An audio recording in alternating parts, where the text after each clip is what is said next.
Hello friends, இன்னைக்கு என்ன படம் பார்க்க போறோம்னா பாலிவுட்ல ரிலீஸ் ஆகிக்கிற காக்டெயில் 2 படம் எப்படி இருக்குன்னா இந்த வீடியோல பார்க்க போறோம். 2012 சைஃப் அலி கான், தீபிகா படுகோன் நடிப்புல ஹோம் அர்ஜுனியா டைரக்ஷன்ல வந்த ஒரு பிரமாண்டமான வெற்றி படமா காக்டெயில் இருந்துச்சு. இப்போ அடுத்த பாகமா இந்த படம் வந்திருக்கு. ஆனா இந்த தடவை ஷாகித் கபூர், ராஷ்மிகா மந்தனா, கீர்த்தி சனோன் முன்னணி கதாபாத்திரத்துல நடிச்சிருக்காங்க. படத்துல குணாங்கிற கேரக்டர்ல ஷாகித் கபூர் வராங்க, தியாங்கிற கேரக்டர்ல ராஷ்மிகா மந்தனா வராங்க.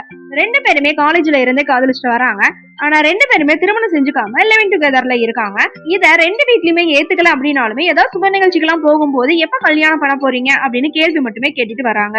இந்த கேள்வியால ஒரு கட்டத்துல தியாக்கும் சந்தேகம் வருது. குணால் எனக்கு தெரியாம வேற யாராவது பொண்ணு கூட உறவுல இருக்கானோ அப்படிங்கிற பயம் அவளுக்குள்ள ஏற்படுது. இதை தீக்கணும் அப்படின்னா ரெண்டு பேருமே திருமணம் செஞ்சுக்கலாம் அப்படின்னு முடிவெடுக்கிறாங்க.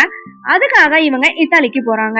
அங்க இத்தாலியில தியாவோட தோழியா அலிஷாங்கிற கேரக்டர்ல கீர்த்தி சனோன் உள்ள வராங்க. தியாவும் அலிஷாவும் மீட் பண்ணிக்கிறாங்க. அதுக்கப்புறம் 3 பேரும் சேர்ந்து பயணிக்கும் போது அவங்க வாழ்க்கையில என்னென்ன ட்விஸ்ட் எல்லாம் நடக்குது, கடைசியில குணால் தியாவை திருமணம் செஞ்சாரா இல்லையா அப்படிங்கறதான் படத்தோட மீதி கதை. இயக்குனர் ஹோம் அர்ஜுனியா இதை ஒரு முக்கோண காதல கொண்டு வந்திருக்காரு. ஆனா உண்மையை சொல்லணும் அப்படின்னா கதையா சொல்லும் போது கொஞ்சம் இழுத்திருக்காங்க. ஆனாலுமே ஷாகித், ராஷ்மிகா, கீர்த்தியோட நடிப்பு ஓரளவுக்கு சுவாரஸ்யமா கதையை கொண்டு போயிருக்கு. ஷாகித் கபூர் ஒரு சீனியர் நடிகரா ஹீரோயினுக்கு இணையா அசால்ட்டா நடிச்சிருக்காரு. ராஷ்மிகா தன்னோட கதாபாத்திரத்துல அந்த சந்தேக கண்ணோட்டத்தை ரொம்ப அழகா பிரதிபலிச்சிருக்காங்க.